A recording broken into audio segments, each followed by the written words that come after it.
Assalamualaikum warahmatullahi wabarakatuh. Perkenalkan, saya Nanda Nurdianti, mahasiswa Politeknik Pembangunan Pertanian Bogor, program studi penyuluhan pertanian berkelanjutan. Pada kesempatan kali ini, saya akan memenuhi tugas mata kuliah produksi benih tanaman mengenai review video. Di sini saya akan mereview beberapa video yang bersumber dari YouTube juga. Untuk yang pertama, saya akan mereview mengenai video macam teknik kultur jaringan untuk pembibitan. Macam teknik kultur jaringan untuk pembibitan itu ada 4 macam. Yang pertama itu kultur meristem, yang kedua kultur pucuk, yang ketiga kultur embrio, dan yang keempat kultur embrio somatik. Yang pertama ada kultur meristem. Kultur meristem merupakan teknik yang unik untuk membebaskan bibit tanaman dari virus, mikroplasma, jamur, dan bakteri.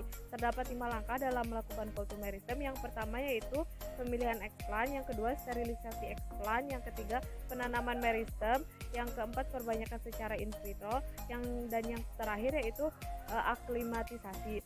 Teknik melakukannya yaitu tanpa heat treatment dan dengan heat treatment. Yang kedua itu kultur pucuk. Kultur atau biakan tanaman sehat dengan bahan tanam atau eksplan berupa pucuk tanaman yang sudah mempunyai daun atau menggunakan tunas samping atau buku yang belum bertunas. Tujuan dari kultur pucuk ini yaitu untuk pembibitan dalam jumlah banyak, massal, sehat, seragam, dan cepat. Yang ketiga yaitu biakan in vitro untuk menghasilkan bibit dengan bahan tanam berupa embrio zigotik atau embrio hasil perkawinan antara gamet jantan dan betina. Embrio yang digunakan adalah embrio yang sudah masak atau siap berkecambah. Alasan digunakan embrio yaitu bijinya tidak mempunyai endosperma atau kotiledon, tidak ada cadangan makanan bagi embrio untuk tumbuh berkecambah. Yang keempat yaitu kultur tanaman dengan bahan tanam berupa bagian vegetatif tanaman dan dikembangkan menjadi embrio somatik. Embrio somatik adalah perkembangan dari satu sel somatik atau bukan sel gamet yang membelah dan berkembang menjadi embrio dan akhirnya menjadi tanaman. Industri bibit yang menggunakan ES secara massal adalah tanaman kakao, jeruk, anggrek, dan kelapa. Video yang kedua yaitu mengenai teknologi produksi benih jagung hibrida.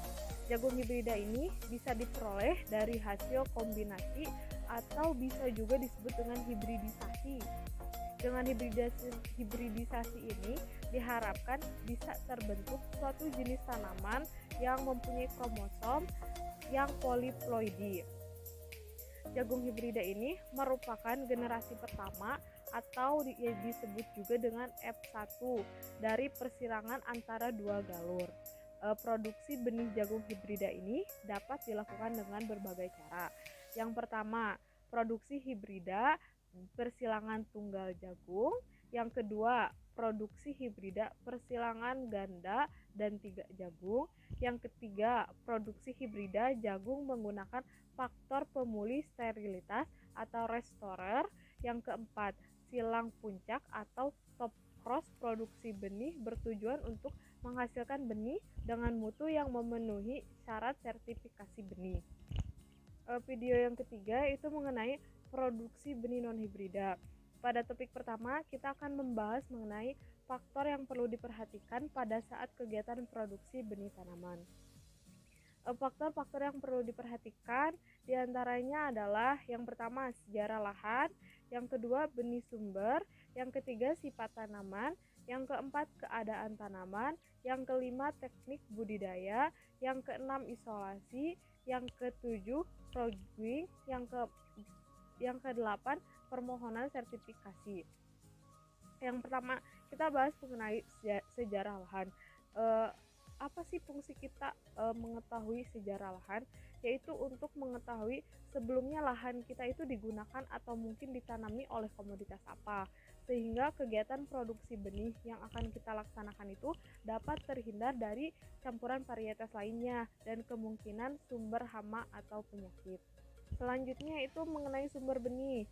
Sumber benih ini, benih yang digunakan dalam produksi benih ini harus menggunakan kelas benih yang lebih tinggi, mutu benih harus tinggi dengan minimal 80% daya kecambah. Adapun alur dari perbanyakan benih tanaman pangan dan sayuran yaitu penjenis breeder seed, dasar foundation seed, pokok stock seed, dan sebar extension seed. Untuk sifat tanaman ini terkait dengan penyerbukan, kelainan pada bunga, lingkungan yang mempengaruhi pembungaan. Hal ini sangat penting dalam kegiatan produksi benih, terutama pada cara penyerbukan. Yang perlu diketahui adalah cara penyerbukannya dan alat penyerbukannya. Selanjutnya itu mengenai keadaan tanaman. Melakukan produksi benih dengan cara dipilih sesuai dengan tanaman induk yang dimaksud. Memilih tanaman yang higienis, tanaman yang subur dan sehat. Produksi baik dilihat dari aspek baik kuantitas dan kualitasnya. Selanjutnya itu mengenai teknik budidayanya. Teknik budidaya ini dilakukan budidaya yang optimum, melakukan tanaman teratur, disarankan menggunakan jarak tanam yang lebar. Panen dilakukan saat telah masak waktu telah fisiologis. Untuk isolasi, ada dua hal yang dapat dilakukan adalah isolasi waktu dan jarak.